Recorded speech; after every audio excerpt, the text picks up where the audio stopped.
Откако Државната изборна комисија заклучи дека одлуката на референдумот не беше донесена бидејќи не беше исполнет цензусот, а заклучокот беше објавен во службен весник. Вчера од собраниската говорница и премиерот Зоран Заев призна: одлуката не е донесена, но што сега, праша тој.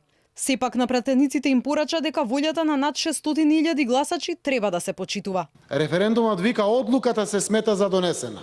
Ако има мнозинство и ако има цензус, не е донесена одлуката. И што правиме сега?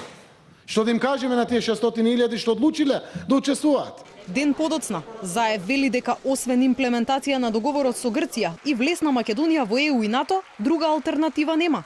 И ова работа ќе биде. Прашањето е само дали брзо ќе биде. Дали ќе дозволиме Македонија повеќе да не губи денови, месеци, години како што изгуби во минатото.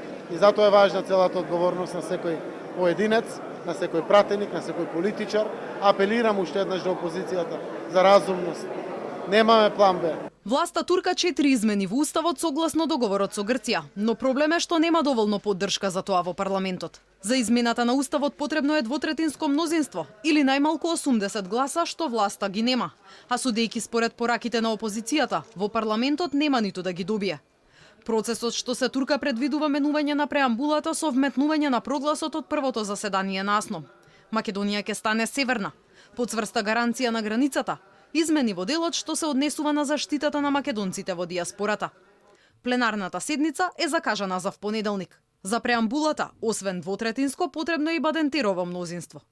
Доколку уставните измени не поминат во парламентот, решението ќе се бара преку брзи предвремени избори. ВМРО ДПМН инсистира тие да бидат по пржинскиот модел и со исполнување на условите за нов јавен обвинител и анкетна комисија за нерегуларностите на референдумот.